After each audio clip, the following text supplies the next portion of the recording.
பாதை தகப்பனை உண்டோடி சுமந்ததை நான் மறப்பேனோ, சுமந்ததை நான் மறப்பேனோ. அடிமையின் பாதை தகப்பனை உண்டோடி சுமந்ததை நான் மறப்பேனோ, சுமந்ததை நான் மறப்பேனோ. எத்தனை அன்பு என்மேல், எத்தனை பாசம் என்மேல், எத்தனை அன்பு என்மேல், எத்தனை பாசம் என்மேல். இதற்கு ஈடு என்ன தருவேனா, இதற்கு ஈடு என்ன தருவேனா, இதற்கு ஈடு என்ன தருவேனா, இதற்கு ஈடு என்ன தருவேனா. சோர்ந்து போகும் நேரங்களெல்லாம் மகோடு அணைத்துக் கொண்டீரே, சோர்ந்து போகும் நேரங்களெல்லாம் மகோடு அணைத்துக் கொண்டீரே. கண்ணீரை கணக்கி வைத்தீரே, எனக்கு கண்டீரே, கண்ணீரை கணக்கி வைத்தீரே, எனக்கு தந்தீரே. எத்தனை அன்பு என்மேல், எத்தனை பாசம் என்மேல், எத்தனை அன்பு என்மேல், எத்தனை பாசம் என்மேல். எனக்கு ஈடு என்ன தருவேனா, இதற்கு ஈடு என்ன தருவேனா, இதற்கு ஈடு என்ன தருவேனா, இதற்கு ஈடு என்ன தருவேனா. அடிமையின் பாதை தகப்பனை உண்டோடி சுமந்ததை நான் மறப்பேனோ, சுமந்ததை நான் மறப்பேனோ. உடைக்கப்பட்ட நேரங்களெல்லாம் அடைக்கலம் எனக்கு தந்தீரே, உடைக்கப்பட்ட நேரங்களெல்லாம் அடைக்கலம் எனக்கு தந்தீரே. தடுமாறும் வேளையிலெல்லாம் தகப்பனோடு சுமந்து சென்றீரே, தடுமாறும் வேளையிலெல்லாம் தகப்பனோடு சுமந்து சென்றீரே. எத்தனை அன்பு என்மேல், எத்தனை பாசம் என்மேல், எத்தனை அன்பு என்மேல், எத்தனை பாசம் என்மேல். இதற்கு ஈடு என்ன தருவேனா, இதற்கு ஈடு என்ன தருவேனா, இதற்கு ஈடு என்ன தருவேனா, இதற்கு ஈடு என்ன தருவேனா. அடிமையின் பாதை தகப்பனை உண்டோடி சுமந்ததை நான் மறப்பேனோ, சுமந்ததை நான் மறப்பேனோ. அடிமையின் பாதை தகப்பனை உண்டோடி சுமந்ததை நான் மறப்பேனோ, சுமந்ததை நான் மறப்பேனோ. சபித்து என்னை தூக்கும் போதெல்லாம் ஏங்கி மகிழ்கிறேன், சபித்து என்னை தூக்கும் போதெல்லாம் என்னை ஆசீர்வதித்து உயர்த்து மகிழ்கிறேன். உள்ளத்துக்குள் என்னை மறைந்தீரே,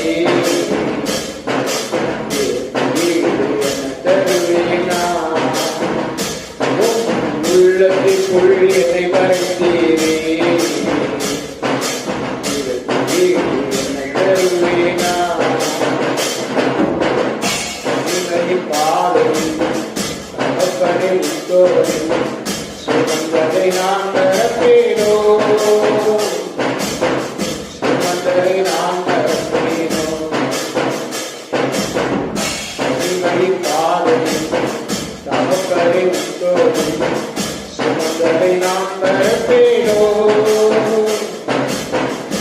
சுமந்ததை நான் மறப்பேனோ? எத்தனை அன்பு என்னை, எத்தனை பாசம் என்னை, எத்தனை அன்பு என்னை, எத்தனை பாசம் என்னை, இதற்கு ஈடு என்ன தருவேனா? இதற்கு ஈடு என்ன தருவேனா? இதற்கு ஈடு என்ன தருவேனா?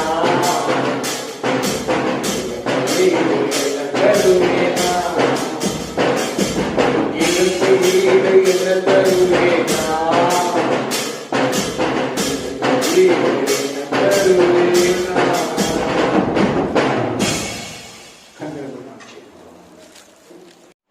ஹல்லேலூயா, ஹல்லேலூயா, ஹல்லேலூயா. Glory to God, glory to Jesus. பிதாவாகிய தேவனாலும் கர்த்தராகிய இயேசு கிறிஸ்துவினாலும் உங்களுக்கு கிருபையும் இரக்கமும் சமாதானமும் உண்டாவதாக. ஹல்லேலூயா, ஹல்லேலூயா. நம்முடைய அருமை இரட்சகர் இயேசு கிறிஸ்துவின் நாமத்தினாலே உங்கள் அனைவரையும் வாழ்த்தி வரவேற்கிறேன். கர்த்தர் தாமே உங்களை ஆசீர்வதிப்பாராக. நாம் வேதத்திலே நாம் பார்க்கும் பொழுது நீங்கள் ஆதியாகமத்திலிருந்து வெளிப்படுத்தல் வரை நீங்கள் பார்ப்பீர்கள் என்றால் அதில் ஒவ்வொன்றுமே ரெண்டு காரியமாக காணப்படும். ஒன்று நன்மை தீமை அறியத்தக்க விருட்சம், இன்னொன்று ஜீவ விருட்சம். ஒன்று நன்மை, இன்னொன்று தீமை. ஒன்று ஆசீர்வாதம், இன்னொன்று சாபம். இப்படி ஒவ்வொன்றுமே ரெண்டாக இருக்கும், ரெண்டு காரியமாக இருக்கும். ஏன் ஆண்டவர் நன்மையும் வச்சு தீமையும் வைத்திருக்கிறார்? ஏன் ஆசீர்வாதத்தை வைத்து சாபத்தை வைத்திருக்கிறார் என்று சொன்னால், நாம் எதை செலக்ட் பண்ண போகிறோம் அப்படிங்கிறது தான் வேதம் நமக்கு சொல்லுகிற காரியம். நாம் எந்த காரியத்தை நாம் செலக்ட், நமக்கு ஆசீர்வாதம் வேண்டுமா இல்லை சாபம் வேண்டுமா? இன்னும் நாம் பார்க்கும் பொழுது ரெண்டு வழிகள், ஒன்று மரண வழி, இன்னொன்று ஜீவ வழி. நாம் எந்த வழியை தெரிந்து கொள்ளுகிறோம், நாம் எந்த வழியிலே நடக்கிறோம், எந்த வழி நமக்கு ஏற்றது, இதுதான் இன்றைய தலைப்பே. அதுதான், நீ எந்த வழியை தெரிந்து கொள்ளுகிறாய்? ஜீவ வழியா இல்லை மரண வழியா? ஆண்டவர் வேதத்திலே நான் சொல்லிட்டேன், முதல்ல சொல்லிட்டேன், ஆதியாகமத்திலிருந்து வெளிப்படுத்துதல் வரை எல்லாமே ரெண்டு காரியமாக இருக்கும். அது எந்த ஒரு சந்தேகம் கிடையாது. ஏன் ஆண்டவர் இதை வைத்திருக்கிறார்? இப்பவும் நமக்கு முன்பாக ஆண்டவர் வைத்திருக்கிறார். என்ன வைத்திருக்கிறாரு? ஜீவ வழி, மரண வழி. நீங்கள் எரேமியா 21:8 எடுத்து நீங்கள் வாசிப்பீர்கள் என்றால், 21ஆம் அதிகாரம் 8ஆம் வசனத்தை நீங்கள் வாசிக்கும் பொழுது, பின்னையும் அவர் இந்த ஜனங்களை நோக்கி, இதோ நான் உங்கள் முன்னே ஜீவ வழியையும் மரண வழியையும் வைக்கிறேன் என்று கர்த்தர் சொல்லுகிறார் என்று சொல்லப்படுகிறது. ஜீவ வழி, மரண வழி. நாம் இப்போ ஒரு சில வழிகளை நாம் இப்பொழுது நாம் பார்க்க போகிறோம். அதிலே நாம் இப்பொழுது நாம் பார்ப்பது, இந்த வசனத்தில் என்ன சொல்லப்படுகிறது? ஜீவ வழியையும் மரண வழியையும் என்ன செய்கிறேன்? வைக்கிறேன். நான் உங்கள் முன்னே ஜீவ வழியையும் மரண வழியையும் வைக்கிறேன் என்று சொல்லுகிறார். அப்ப ரெண்டு வழிகளும் நமக்கு முன்னே வைக்கப்பட்டிருக்கிறது, நமக்கு முன்னே வைக்கப்பட்டிருக்கிறது. அப்ப நாம எந்த வழியிலே நாம் தெரிந்தெடுத்து நாம் சென்றால் நமக்கு ஆசீர்வாதம். இதுதான், இட்ஸ் வெரி சிம்பிள்.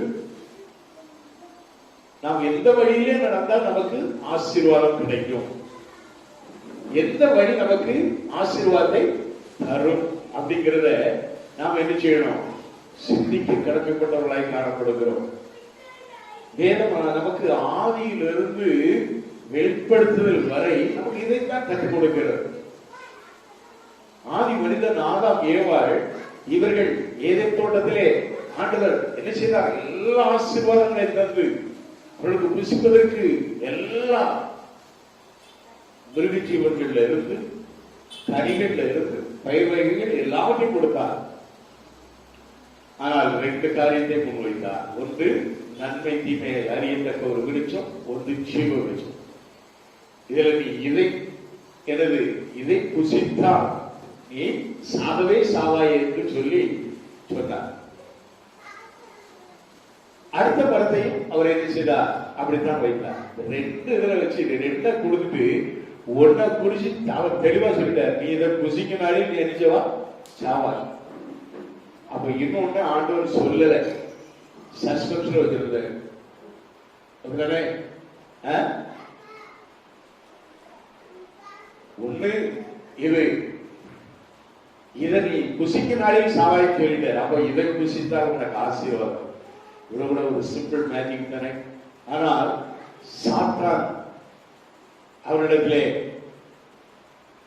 கடவுளை குறித்து, தேவனை குறித்து, நம்மை உண்டாக்கிற கர்த்தரை குறித்து தவறுதலான வார்த்தையை சொன்ன பொழுது இவன் தெரிந்தெடுத்தது என்னது? அந்த மரண வழியை அவன் தெரிந்தெடுத்ததுனாலே அவன் பெற்றுக்கொண்டதுதான் இந்த பூமியிலே அவன் சாபமானான். அவன் மாத்திரம் சாபல, அவனுடைய சன்னதியாக நாம் இன்று வரை அந்த சாபத்தை நாம் சுமந்து கொண்டிருக்கிறோம். எப்பொழுது இயேசு கிறிஸ்துவை விட்டு விலக விலக சாபம் நம்மிடத்திலே வருகிறது. இயேசு கிறிஸ்துவை நாம் விட்டு நாம் கடந்து செல்லும் பொழுது சாபமான அந்த வாழ்க்கை வருகிறது. எப்பொழுது ஏதேன் தோட்டத்தில் இருந்து ஆதாமும் ஏவாளும் துரத்தப்பட்டார்களோ அவங்க நெற்றி வேற நிலத்துல சிந்தி உழைச்சாத்தான் அந்த ஒரு சான் வேற நிரப்ப முடியும். நல்ல கவனமா இருக்கும். நெற்றி வேற நிலத்துல சிந்தி உழைச்சாதான் ஒரு சாப்பாடு கிடைக்கும். அந்த அளவுக்கு ஏன் காரணம் என்ன? ஆண்டவரை நினைச்சல, அவர் சொன்ன வார்த்தையை விசுவாசிக்கல. என்னதான் சாத்தான் அன்னைக்கு அப்படிதான் அநேகர் என்ன செய்வாங்க, மற்றவர்கள் சொல்வதை கேட்டு என்ன செய்வார்கள்? தவறு செய்து விடுவார்கள்.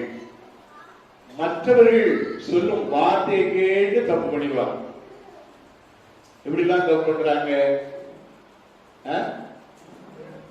சொல்லுவாங்க.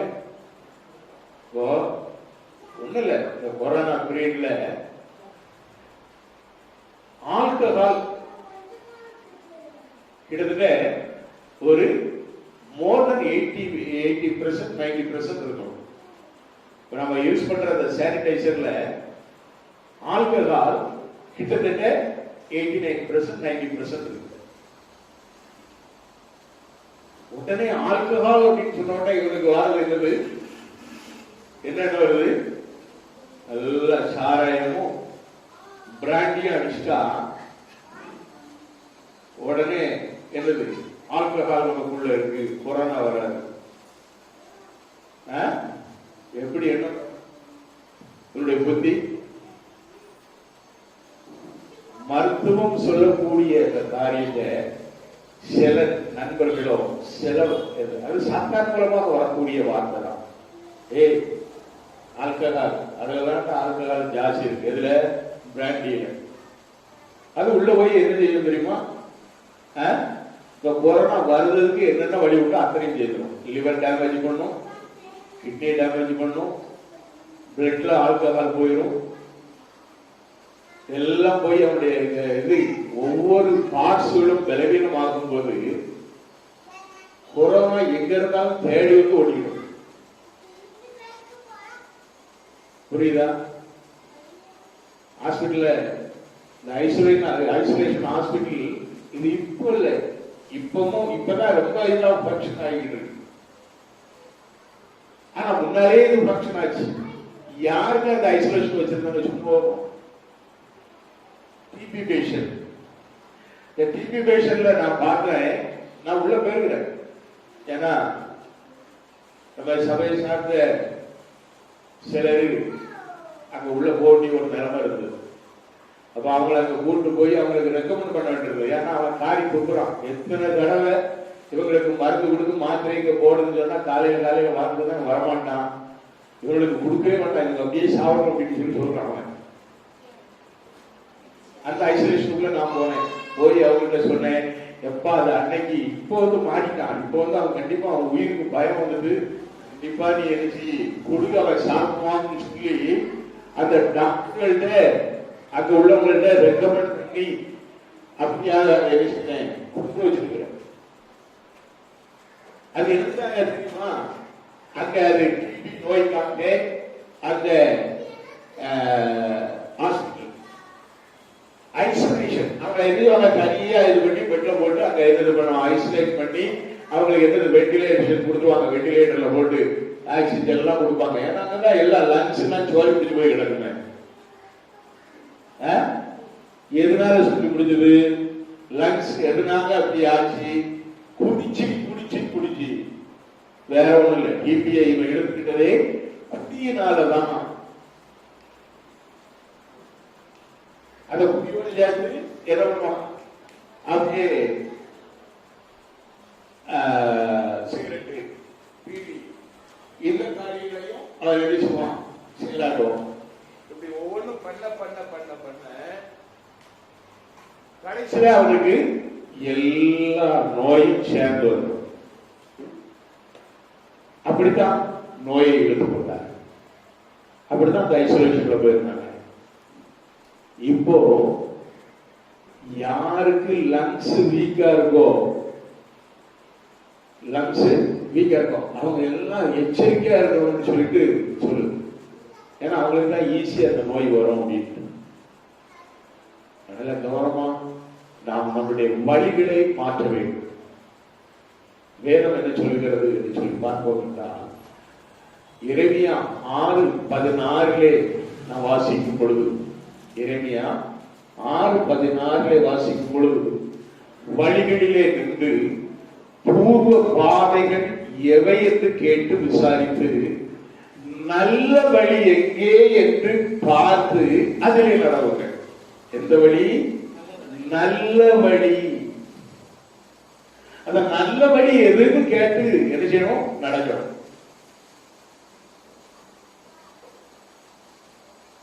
நாம கண்டதை காட்சி கொண்டதை போற மாதிரி நாம எதுனாலும் எந்த வழினாலும் பரவாயில்ல, எப்படி போனாலும் பரவாயில்லன்னு சொல்லிட்டு என்ன செய்யறோம்? முண்டி அடிச்சு போறோம். ஆனால் வேதம் சொல்லுகிறது, வழிகளிலே நின்று, நீ போற வழி சரிதானாலும் நின்று நீ என்ன செய்யணுமா? பார்க்கணும். வழிகளிலே நின்று பூர்வ பாதைகள் எவை என்று கேட்டு அறிந்து நல்ல வழிகள் எங்கே என்று பார்க்கணும். இதுல நல்ல வழி எங்கே? நான் செல்லுகிற பாதை சரிதானா? வழி சரிதானா? இது கர்த்தர் காட்டு பாதையா? வேதம் என்ன சொல்கிறது தெரியுமா? யோவான் 14:6 இயேசு சொல்லுகிறார், நானே வழியும் சத்தியமும் ஜீவனுமாய் இருக்கிறேன். நானே வழியும் சத்தியமும் ஜீவனுமாய் இருக்கிறேன். அப்ப இயேசுவே வழி, இயேசுவே சத்தியம், இயேசுவே ஜீவன். அப்ப நல்ல வழி எது? இயேசு காட்டும் வழி, இயேசுவோடு கூட உள்ள வாழ்க்கை, அதுதான் வழி. இயேசு நம்மோடு இருந்து நடத்தும் வழி. நானே வழி என்று சொல்லி ஆண்டவர் சொல்லிட்டார். இந்த வாசகத்தை நம்ம பார்த்தோம்னா எங்க எழுதி கொடுப்போம் தெரியுமா? கல்வத்தோட வாசல் பக்கத்தில் அதுல இருக்கும் போர்டுல, நானே வழி சத்தியமும் ஜீவனுமா இருக்கு. செத்து போனவன் நல்ல முறையில ஆண்டவரோடு கூட இருந்து செத்தாங்கன்னா அந்த வழி நல்ல வழியா இருக்கும். இல்லைன்னா இந்த விதத்தில் அடக்கம் பண்ணப்பட்டால் அவனை கொண்டு போய் சேர்க்குமா? இயேசு சொல்லுகிறார், நானே வழியும் சத்தியமும் ஜீவனுமாய் இருக்கிறேன். அல்லேலூயா. இயேசு கிறிஸ்து வழி. அவர்தான் நமக்கு நல்வழி காட்டுகிறவர். அந்த நல்வழி காட்டும் இயேசுவை நாம் பின்பற்ற வேண்டும். அந்த இயேசுவை நாம் பற்றிக் கொள்ள வேண்டும். அந்த இயேசு அல்லாத ஒரு வாழ்க்கை நமக்கு வேண்டாம். இயேசுவோடு கூட உள்ள வாழ்க்கை இயேசு நமக்கு. அதனாலதான் அப்போஸ்தலனாகிய பவுல் சொன்னார். என்ன சொன்னார் தெரியுமா? கிறிஸ்து எனக்கு ஜீவன், சாவு எனக்கு ஆதாயம் சொன்னார். நம்மளால தைரியமா சொல்ல முடியுமா? கிறிஸ்து எனக்கு ஜீவன், சாவு எனக்கு ஆதாயம். இன்னைக்கு சாவுன்னு சொன்னா பயந்து சாகிறவங்க. காரணம் என்ன? கிறிஸ்து உனக்கு ஜீவனா இல்லை, நானே வழியும் சத்தியம் ஜீவனுமாய் இருக்கிறேன் என்று சொன்ன அந்த ஆண்டவரை நாம் பின்பற்றவில்லை. அவரோடு கூட நாம் நடக்கவில்லை. அவரோடு கூட நாம் என்ன செய்யல? ஒவ்வொருவாக இருக்கவில்லை. அதனால்தான் சாவுன்னு சொன்னா பயம். ஆனால் கிறிஸ்து எனக்கு ஜீவன், சாவு எனக்கு ஆதாயம் என்று பவுல் சொல்லுகிறார். மார்கட்டி சொல்லுகிறார்.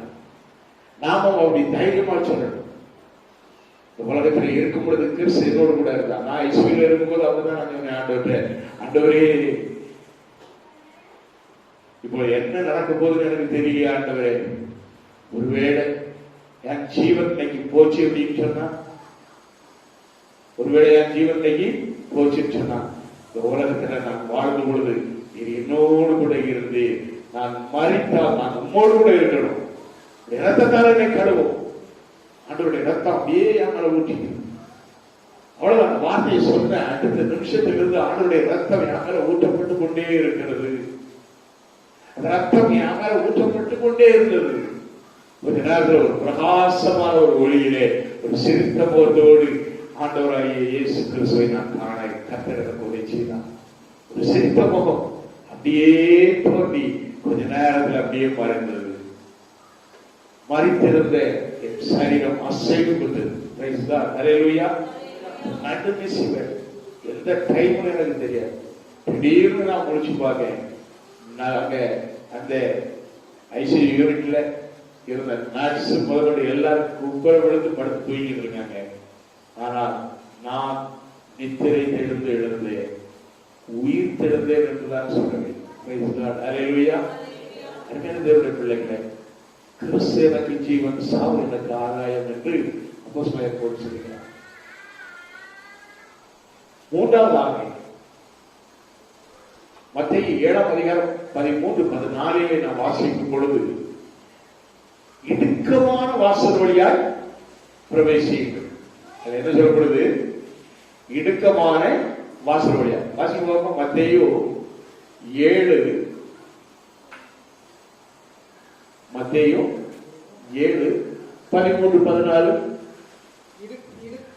இடுக்கமான வாசல் வழியாய் உட்பிரவேசியுங்கள். கேட்டுக்கு போகிற வாசல் விரிவும் வழி விசாலமாய் இருக்கிறது, அதன் வழியாய் பிரவேசிக்கிறவர்கள் அநேகர். ஜீவனுக்கு போகிற வாசல் இடுக்கமும் வழி நெருக்கமாய் இருக்கிறது, அதை கண்டுபிடிக்கிறவர்கள் சிலர். அப்ப இடுக்கமான வாசல், இயேசு சொல்லுகிறார், இடுக்கமான வாசல் வழியாய் பிரவேசியுங்கள். கேட்டுக்கு போகிற வழி விசாலமா இருக்கும். கேட்டுக்கு போகிற வழி விசாலமா இருக்கும். நீங்க ஹைவேல போகும்போது நீங்க பாப்பீங்க சொன்னா, அது இப்ப அப்படி நல்ல விரிவான சாலையா இருக்கு. ஒரு கார்ல அப்படி போகும்போது ஆக்சிடென்ட்ல நம்ம வச்சிருக்க காரு நம்ம என்ன வேகத்துல போகுதுன்னு சில நேரம் எதை செய்யாது நமக்கே தெரியாத அளவுக்கு அது வாட்டில கார் சல்லுன்னு போகும்.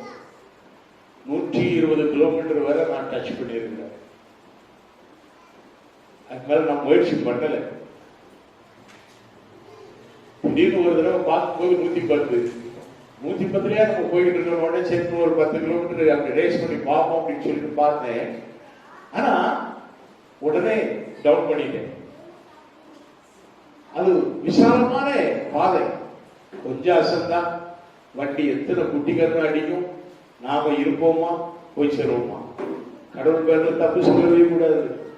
நம்மேல இருக்கிற தப்பு நாம் உணராதபடி நாம் என்ன செய்யறோம் போதுனா விசாலமானது அந்த வாழ்ல சித்த போக்கு சிவம் போக்குன்னு சொல்லுவாங்க. அப்படிதானே?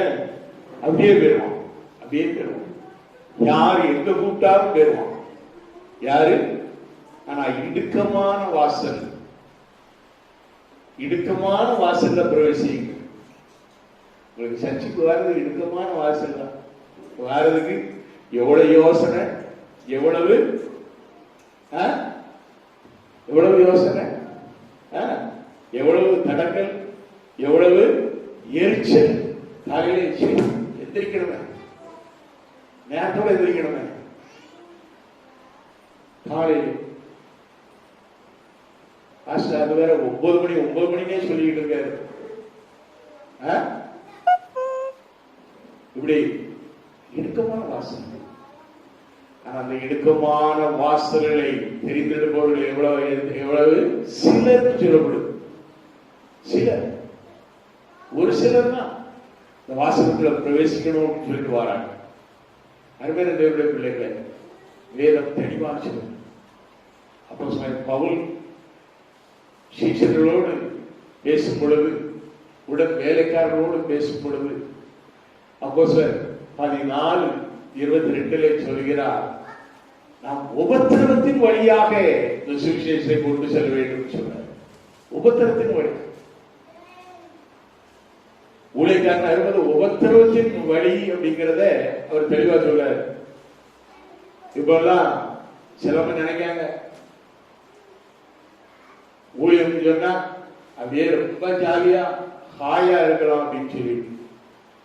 ஆனா உபத்திரவத்தின் வழியாக கடந்து செல்கிறோம் அப்படின்னு சொல்லிட்டு அது சொல்ல 14:22 சொல்லப்படுது, சீஷருடைய மனதை திடப்படுத்தி விசுவாசத்திலே நிலைத்திருக்கும்படி அவர்களுக்கு புத்தி சொல்லி நாம் அநேக உபத்திரவங்களின் வழியால் தேவனுடைய ராஜ்யத்தில் பிரவேசிக்க வேண்டும் என்று சொன்னார்கள். அல்லேலூயா. அநேக உபத்திரவத்தின் வழியா. ஒரு தடவை ஒரு சகோதரி அவங்களுடைய மகளுக்கு மாப்பிள்ளை பார்க்கணும் அப்படின்னு சொல்லிட்டு என்கிட்ட வந்து பேசினாங்க. அப்போ ஜோமனுக்கு சிஸ்டர் வயசு ரொம்ப ஜாஸ்தி ஆயிட்டு அப்படி. ஆமா பாஸ்டர் வந்த எல்லா மாப்பிள்ளையும் அது இதுன்னு ஏதாவது ஒன்று சொல்லி இது பண்ணிட்டா, நாங்களும் ஒரு சில வேலை தட்டி விட்டுட்டோம். இப்போ வயசு ஜாஸ்தி ஆயிடுச்சு அப்படின்னு சொல்லிட்டு கடைசி அவங்க என்ன தெரியுமா, ஏதாவது ஊழியக்காரன் தான் பாருங்க, ஊழியக்காரன் இழிச்ச வாய் பாருங்க, அவன் புழு போல முடிஞ்சாலும் அவ சுத்தி வச்சு மண்டையில அடிச்சாலும் எல்லாத்தையும் தாங்கிக்கிட்டு குடும்ப வாழ்க்கை நடத்தி அவன் கடைசி வர அவனுடைய ஆசை பாசம் எல்லாத்தையும் போட்டு புதைச்சிட்டு இருக்கானே அப்படின்னு அவனை தேர்ந்தெடுக்கணும். யாரு? ஊழியக்காரன். அனுபவத்தில் அதனால அவங்க சொன்னாங்க, சொன்னேன் எந்திரிக்குமா அப்படின்னு, உங்க பிள்ளைகளுக்கு ஏதாவது நல்ல மாப்பிள்ளை பார்த்து தேடுங்க அப்படின்னு சொல்லி அனுப்பிச்சு விட்டேன். ஏன்டா அந்த வார்த்தை சொன்னேன், நம்மளால முடியாது, வயசு ஜாஸ்தி ஆயிடுச்சு, நீங்களே போய் தேடுங்க, ஏதாவது வந்ததுன்னா பார்ப்போம் அப்படின்னு. ஆக இது எதுக்காக சொன்னேன்னு சொன்னா, இதை எதுக்காக நான் இந்த வார்த்தை சொல்றேன்னு சொன்னா, அவங்க ஊழியக்காரன் சொன்னா ஏதோ ஒரு சமூக வாழ்க்கையில் இருக்காங்க அப்படின்னு. ஆனால் உபத்திரவத்தின் வழிகளிலே அவர்கள் என்ன செய்கிறார்கள்? கடந்து சுவிசேஷத்தை அறிவிக்கிறார்கள். நாம் அநேக உபத்திரவங்களின் வழியாய் தேவனுடைய ராஜ்யத்தில் பிரவேசிக்க வேண்டும் அப்படின்னு சீஷருடைய மனதை திடப்படுத்தி விசுவாசத்திலே நிலைத்திருக்க வேண்டும். ஏன்னா வரும் சோதனைகள் அப்படிப்பட்ட சோதனைகள் அப்படின்னு சொல்றாங்க. அருமையான தேவனுடைய பிள்ளைகளை, அடுத்ததாக நாம் பார்க்கும் பொழுது ஏசாயா 35:8 நாம் பார்க்கிறோம். அங்கு அந்த வேத வசனம் சொல்கிறது பரிசுத்த வழி என்று சொல்லப்படுகிறது. 35:8 அங்கே பெரும் பாதையான வழியும் இருக்கும், அது பரிசுத்தமான வழி எனப்படும்.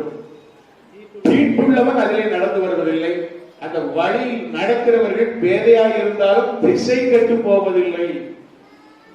பேதையாக இருந்தாலும் திசை கெட்டு போவதில்லை. இந்த வழியில பரிசுத்த வழியில, இந்த பரிசுத்த வழியில பேதையை போல இருக்கிறவங்க தான் திசை கெட்டு போகாமல் பரலோகம் போய் சேருவாங்க. அல்லேலூயா. நீங்க நான் சொல்ல போனா நம்ம எல்லாரும் ஆடுகள், அப்படி நல்ல பேர் இயேசு, சரியா? ஆண்டவர் 2 விதமா ஆடுகளை பிரிக்கிறாரு. வலப்பக்கத்துல ஒரு ஆட்டை பார்த்து இங்க தேவனுடைய ராஜ்யத்தில் பிரவேசி அப்படிங்கிறாரு. இந்த இடப்பக்கத்துல ஒரு ஆடு நிப்பாடு இருக்கிறாரு. இந்த வலப்பக்கத்துல இருந்த ஆடு என்ன ஆடு சொல்லுவோம்? ஆடுல 2 ஜாதி, ஒன்று வெள்ளாடு, இன்னொன்னு செம்மறி ஆடு. இப்ப 2 ஆடு இப்ப சொல்றேன். இப்ப வலப்பக்கத்துல எந்த ஆடு இருந்தது, இடது பக்கத்துல என்ன ஆடு? புரியுது? புரியுதா?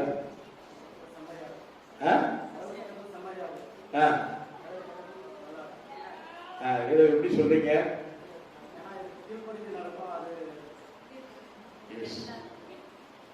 செம்மறியாடு ஒரு பேதையை போல.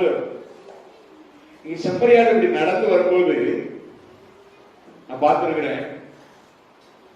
என்னுடைய சொந்த பூர்வீக ஊர் இடையர்தவன் சொல்லி சுரண்ட பக்கத்துல தென்காசி, இப்ப தென்காசி மாவட்டம் ஆயிடுச்சு. அப்ப தாலுகா, தென்காசி தாலுகாவா இருந்தது, இப்ப மாவட்டம். அதுல உள்ள சொரண்டை அருகில் உள்ள இடையர்தவன் சொல்லக்கூடிய ஊர். அதே இடையர்கள், ஆட்டு இடையர்கள் முகிழ்ந்து வாழக்கூடியவங்க. எல்லாரும் ஆடு மேய்ப்பாங்க, எல்லார் வீட்லயும் ஆடு. அவங்க அப்படி மாடு அப்படி இது பண்ணி இப்படி மேட்ச் வரும்போது இப்படி குறுக்க அப்படி ஒரு கம்பு விட்டா என்ன செய்யும்? இந்த செப்பரி ஆடு அந்த கம்பு அப்படியே தாண்டும், ஜம்ப் பண்ணும். என்ன பண்ணும்? ஜம்ப் பண்ணும். இப்படி ஒரு ஆடு ஜம்ப் பண்ண உடனே அடுத்த ஆடு ஜம்ப் பண்ணும். இவன் கடையில கம்பு எடுத்துருவான். கம்பை எடுத்தாலும் கூட பின்னால வர்ற ஆடு எல்லாமே அதை ஜம்ப் பண்ணி போகும். புரியுதா? ஏன் ஜம்ப் பண்றோம்? அது கொஸ்டின், நோ கொஸ்டின், அது கேட்கவே செய்யாது. அந்த இடத்துல வந்தா ஜம்ப் பண்ணும். அது முன்னால போற ஆடு அப்படி ஜம்ப் பண்ணி போகுது, கீழ்படுதல். இந்த வெள்ளாடை நீங்க பாத்தீங்கன்னா அவுத்து விட்ட உடனே, நான் வளர்த்துருக்கேன், அவுத்து விட்ட உடனே அப்படி அப்படி அப்படி ஒரு பார்வை பார்க்கும், இப்படி ஒரு பார்வை பார்க்கும், இப்படி பார்க்கும்.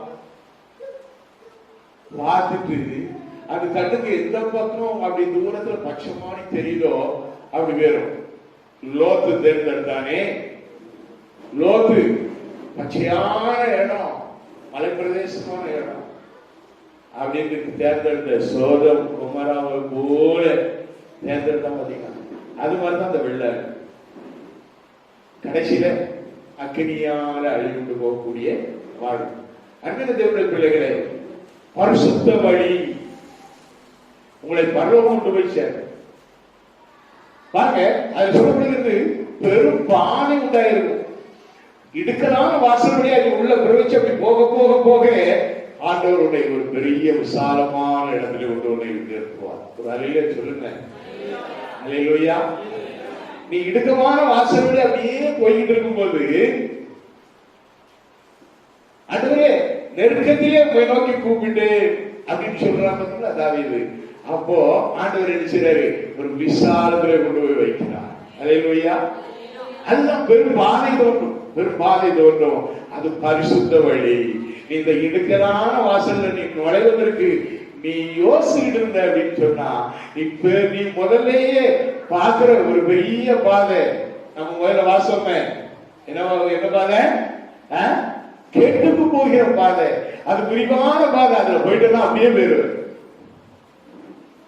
திருப்பி உன்னை எடுக்கிறதுக்கு, திருப்பி உன்னை கொண்டு வர்றதுக்கு என்ன பாடுபட வேண்டியிருக்கு. உனக்கு சத்தியத்தை சொல்லி திரும்ப திரும்ப சொல்லி உனக்கு கண்ணீர் விட்டு அழுது ஜெபம் பண்ணி சில நேரத்துல ஐசியூ வர போய் உயிர் பிழைப்போமா மாட்டோமோ, மறுபடியும் ஆண்டவர் ஜீவன் தந்து ஆண்டவருடைய சமத்துவார்.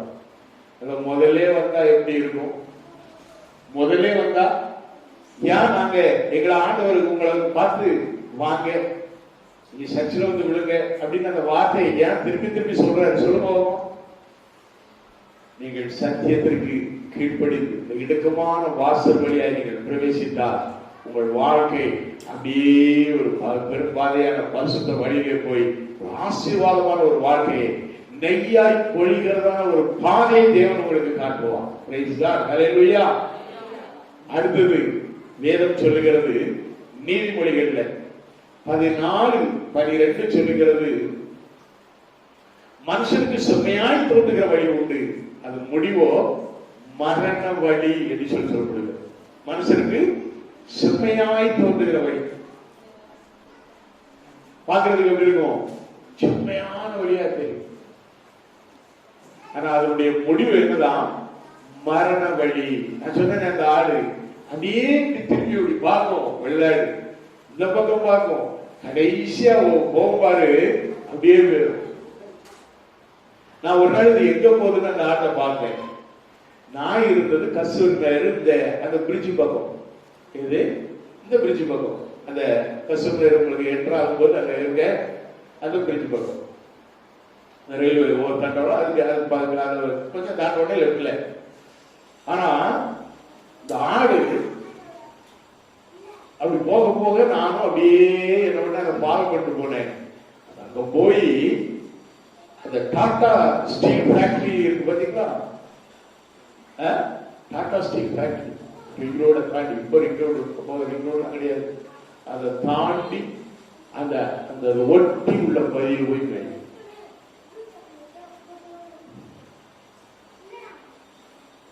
கரெக்டா 4 மணிக்கு வீட்டுக்கு வந்துடும். தண்ணி குடிக்கிறது, தண்ணி குடிச்சுட்டு அப்படியே படுத்துக்கிறோம், அப்படியே உள்ள வந்துடும். ஆனா நம்ம டெய்லி அதை போய் மேட்ச் எடுக்க முடியுமா? நான் ஒரு நாள் பார்த்தேன் அடுத்த ஒரு 2-3 வாரத்துக்குள்ள சேல் பண்ணிட்டேன். காசாரி. Praise God. ஹல்லேலூயா. ஏன் தெரியுமா? எவனாவது சுட்டுட்டு போயிடுவான், நமக்கு ஒட்டுக்கெல்லாம் போயிடும். அதோட ஏதாவது வித்து காசு பண்ணிடுவோம்.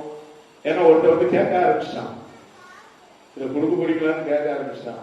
அவன் ஒரு பாய் பார்த்தேன், பாய் பை அப்படின்னு பெறக்கூடாது அப்படின்னு சொல்லிட்டு நான் என்ன பண்ணேன், அவனை கூப்பிட்டு அவங்ககிட்டே கொடுத்தேன், கொண்டு போ அப்படின்னு சொல்லி ரேட்ல பேசி சொல்றேன். நான் எதுக்காக சொல்ல ஆரம்பிச்சேன்னா, அந்த வழி எப்படிப்பட்ட வழி? மரண வழி. யூதாவின் புத்தகத்திலே 11வது வருஷம், யூதா 11வது வருஷத்துல நம்ம பார்க்கும் பொழுது அங்கு ஒருவரை பார்க்கிறோம். யூதா சொல்ற, அவனை குறித்து சொல்ல,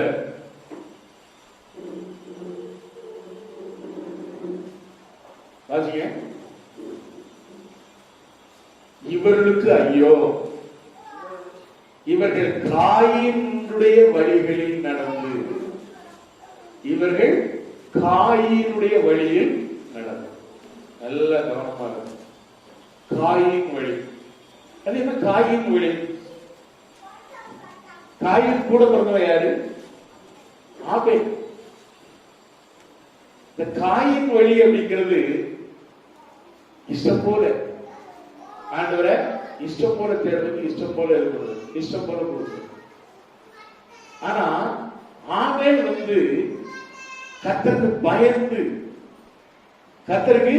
பயந்து தனக்கு கிடைத்த அவனுடைய ஆட்டு மந்தையிலிருந்து கொழுமையான கொழுகொழுகொழுந்து இருக்கக்கூடிய ஒரு பழுதற்றதுமான ஒரு என்னச்சுதான் ஒரு ஆட்டுக்குட்டியை கொண்டு வந்து ஆண்டவருக்கு பலி செலுத்தினான், காணிக்கை கொடுத்தான். ஆனா இந்த காயின் என்ன பண்ணா தெரியுமா? எல்லாத்தையும் தீ அழி போட்டான்.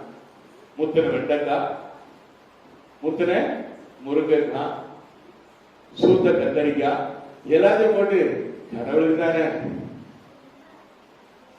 நல்ல கவனமா கேட்கணும்.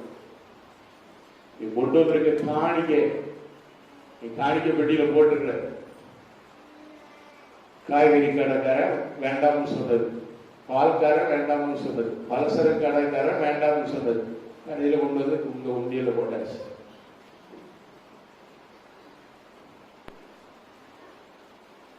போன வாரம் 3-4 டேமேஜ் 10 rupees டேமேஜா இருந்தது. ஒவ்வொரு வாரமும் நான் பார்க்கிறேன். காயினின் வழிங்கிறது அதுதான். கடவுளுக்கு எதையாவது ஒண்ணு போடும், உண்மை இருக்காது. கர்த்தர் செய்த நன்மைக்கு நீ உண்மையா நினைச்சப்பட்ட ஆண்டவருடைய சமூகத்துல படைக்காம இருக்கிறது. உனக்கு உடல் சுகம் தந்து, ஆரோக்கியம் தந்து, உன்னை வழிநடத்தி, உன்னை காப்பாற்றி, உன்னை ஒரு புறமும் என்று வழிநடத்துகிற அந்த ஆண்டவருக்கு நீ ஏனோ தானோ என்று பலி செலுத்த, காணிக்க பலி செலுத்த. சிலவங்க வேற அந்த சப்ஜெக்ட்ல போக கூடாது நினைக்கிறேன். என்ன போகணும் காணிக்க ஏதோ வருமானத்துல எத்தனை கவர்ல போட்டு போட்டாச்சுன்னா அவர் பாஸ்டர் தசமாவும் நினைச்சுடுவாரு. காயின் வழி எதை போட்டாலும் ஆண்டவர் ஏற்றுக்கொள்வார் அப்படின்னு சொல்லிட்டு நீ நினைக்கிற. நான் ராஜசேகர் நான் சொல்லுகிறேன், கிழிஞ்சு போன பாதி 10 ரூபாய் மட்டும் இருக்கு. அந்த சோபேஸ் தூக்கி வச்சுட்டேன். ரொம்ப நாள் நாளைக்கு ரெடிமேடே கிடந்தது. அப்படியே யோசனை அந்த இதுக்கு இருக்கக்கூடாது இருந்தா உமக்கும் போகணும். இதை பார்த்துட்டு இதை யார் போட்டான்னு மனசுல என்ன செய்யும் இருக்கும், சாபமா மாறிடக்கூடாது. எடுத்து அங்க கொண்டு போய் என்ன பண்ணேன், சோபேஸ்ல ஒரு பதில போட்டேன். நேற்று இதை தியானிக்கும் போது, இந்த வசனங்களை தியானிக்கும் போது இதுல 10 ரூபாய் நோட்டு இருக்குதா அப்படின்னு சொல்லிட்டு என்ன பண்ணேன், அந்த கண்ணாடி இப்படி பார்த்தேன். அது 10 ரூபாய் தாழ் இருக்குது, அதை எடுத்து வந்து உள்ள காமிக்கணும் அப்படின்னு சொல்லிட்டு நிறைய மறந்து வச்சு.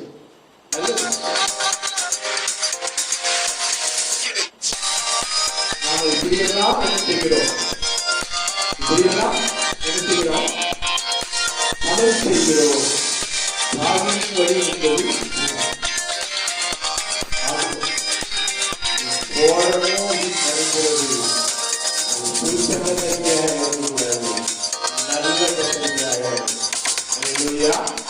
முத்தின முருங்கைக்காயோ முத்தின வெண்டைக்காயாவோ இருக்கக்கூடாது. அப்படியே பிஞ்சா கடவுளுக்கு நேர்த்தியானதை செலுத்து. இல்லாம நீ எழுந்தா கொண்டு போய் தயவுசெய்து ஆண்டவர் பலியே அல்ல மனத்தாழ்வே விரும்புகிறேன்னு ஆண்டவர் சொல்ல. நீங்க 6-8 நீங்க வாசித்தீங்கன்னா அதுல பார்க்க பலியே அல்ல மனத்தாழ்வே, மனத்தாழ்வு. அதனால செலுத்துறது ஒழுங்கா. அடுத்த பாத்தீங்கன்னா இன்னொன்று ஒரே ஒரு இது சங்கீதம் 119 128 நம்ம பார்க்கிறோம். சங்கீதம் 119 128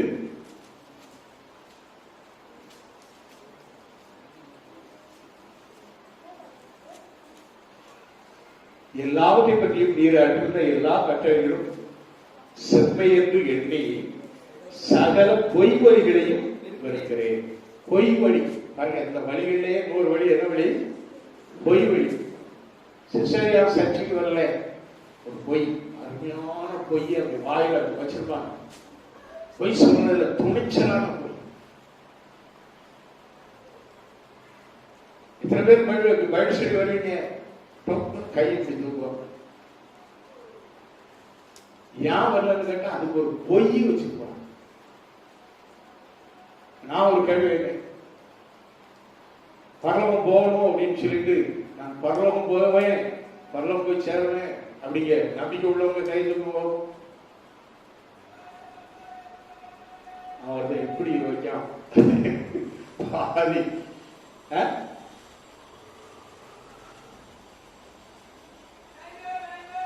பைபிள் ஸ்டடி வாரன்னு சொல்லிட்டு வராம இருந்தாலே பொய் வழி தான் வழி. 104 வசனம், உங்கள் கட்டளைகளால் உணர்வடைந்தே ஆதலால் எல்லா பொய் வழிகளையும் வெறுக்கிறேன். ஆண்டவருடைய கட்டளைகளுக்கு கீழ்ப்படி, கற்பனைகளுக்கு கீழ்ப்படிந்தால் பொய்யை வெறுக்கிறவனாய் காணப்படுவாய். அல்லேலூயா. அதே 119 வசனம் 29, பொய் வழியை என்னை விட்டு விலக்கி உமது வேதத்தை எனக்கு அருள் செய்யும். அல்லேலூயா. பொய் வழியை என்னை விட்டு விலக்கி வேதத்தை எனக்கு அருள் செய்யும். தேவனுடைய பிள்ளைகளை நம்முடைய வாழ்க்கையிலே வேதம் நமக்குள்ளே இருந்தால் பொய் என்பது இருக்காது. உண்மை பேசு. உண்மை உள்ளவன் பரிபூர்ண ஆசீர்வாதங்களை பெறுவார். உண்மை பேசு, பொய் பேச. பொய் வழி உனக்கு இருக்கவே கூடாது. சிஸ்டர் எங்க போனீங்க, பிரதர் எங்க போனீங்க, போன வாரம் ஏன் வரல, வாயில எங்கதான் வச்சிருப்பாங்க, நீ சொன்ன கேட்ட உடனே பட்டா பொய் சொல்றது. துணிச்சலான பொய். நல்லா தெரியும், நல்லா தெரியும். ஏன் வரலன்னு கேட்டதுக்கு சொல்லக்கூடிய பொய். பாருங்க, சேர்ஸ் காரியா இருக்கு, அவங்கள கேட்டா பொய்ய அப்படியே சொல்லுவாங்க. நம்பும்படியான பொய் சொல்லுவாங்க. பொய் வழியை சொல்லாம, பொய் வழியை என்னை விட்டு விலக்கி உம்முடைய வேதத்தை எனக்கு அருள் செய்யும். அருமையான தேவனுடைய பிள்ளைகளே, நீ எந்த வழியை தெரிந்து கொள்கிறாய்? நீ எந்த வழியை தெரிந்து கொள்கிறாய்? நல்ல வழியை தெரிந்து கொள்கிறாயா? இடுக்கமான வழியை தெரிந்து கொள்கிறாயா? பரிசுத்த வழியை தெரிந்து கொள்கிறாயா? அல்லது ஜீவ வழியை நீ தெரிந்து கொள்கிறாயா? உண்மையின் வழியை தெரிந்து கொள்கிறாயா? இல்ல கெட்ட வழி, விசாலமான வழி, மரண வழி, அசுத்த வழி, இப்படி பொய் வழி முதலானவைகளை தெரிந்து கொள்கிறார். எந்த வழியை நீ தெரிந்து கொள்கிறார்? வேதத்திலே சங்கீதம் 37:5 என்று நினைக்கிறேன், உன் வழியை கர்த்தருக்கு ஒப்புவித்து அவர் மேல் நம்பிக்கையாயிரு, அவரே காரியத்தை வாய்க்கப்பட்டுவார் என்று சங்கீதக்காரன் சொன்னார். நம்முடைய வழியை முதல்ல ஒப்புவிப்போம். ஆண்டவரே எனக்கு நல்வழி காட்டு, நான் இந்த இடுக்கமான வழி வாசல் வழியாக நான் பிரவேசித்து உங்களுடைய ஆசீர்வாதத்தை பெற்றுக் கொள்ள வேண்டும். அந்த பரலோக பாக்கியத்தை நான் அடைய வேண்டும். சர்ச்சைக்கு வர்றது உங்களுக்கு இடுக்கமான வாசல் மாதிரிதான் வேதம் சொல்லுது. இடுக்கமான வாசல் தான். ஆனால் நீ அதுக்குள்ளே வந்து என்ன செய்யலாம்? உள்ளும் புறமும் மேய்ச்சலை கட்டடையத்தக்கதான ஒரு பாக்கியத்தை நீ அடைவாய். அல்லேலூயா. தேவனுடைய பிள்ளைகளே, நீ ஆலயத்திற்கு வா, பரிசுத்த ஸ்தலத்திற்கு, பரிசுத்த வழியிலே நட. ஆம், ஜீவ வழியை ஆண்டவர் உனக்கு தருவார். உன்னை பரலோகம் கொண்டு போய் சேர்ப்பார். ஆண்டவருக்கு உண்மையாயிரு. பொய் வழியை உன்னை விட்டு அகற்றி வேதத்தை மறந்து விடாதபடி, வேதத்தை கேட்கும்படியாக உன் செவியை கர்த்தருக்கு சாய். வேதத்தை கேளாதபடி, வேதத்தை கேளாதபடி செவியை சாய்க்கிற எவரும், அவன் ஜெபிக்கிற ஜெபம் என்ன செய்யலாம்? பரலோகம் போவார். ஜெபிக்கிற ஜெபத்தை கர்த்தர் என்ன செய்வார்? அறுவத்து போடுவார். பிரசங்கியில இருக்கு, பிரசங்கியில சொல்லப்பட்டிருக்கு, வேதத்தை கேளாதபடி தன் செவியை விளக்கனுடைய ஜெபம் அருவருப்பானது என்று சொல்லி வேதம் சொல்லுகிறது. ஆண்டவருக்கு அருவருப்பார். அருமையான தேவனுடைய பிள்ளைகளே, ஆண்டவருக்கு நாம் அப்படியாக செவி கொடுப்போம், அவர் வழியிலே நடப்போம், அவர் நமக்கு தரும் ஆசீர்வாதத்தை நாம் பெற்றுக்கொள்வோம். கர்த்தர் தாமே நம் ஒவ்வொருவரையும் ஆசீர்வதிப்பார். அல்லேலூயா. அதனால நாம் பெற்றெடுக்கும் வழி அது நல்ல வழியாக காணப்படட்டும். இடுக்கமான வாசல் வழியாக பிரவேசிப்போம். பரிசுத்த வழியிலே நாம் நடப்போம். பொய் வழியை விட்டு விலகி வேதத்தின் வழியிலே நாம் செல்லுவோம். அப்பொழுது ஜீவ வழியை ஆண்டவர் நமக்கு தருவார், ஆசீர்வதிப்பார். ஹல்லேலூயா. கர்த்தர் தாமே உங்களை ஆசீர்வதிப்பார். Praise God. ஹல்லேலூயா. ஸ்தோத்திரம்.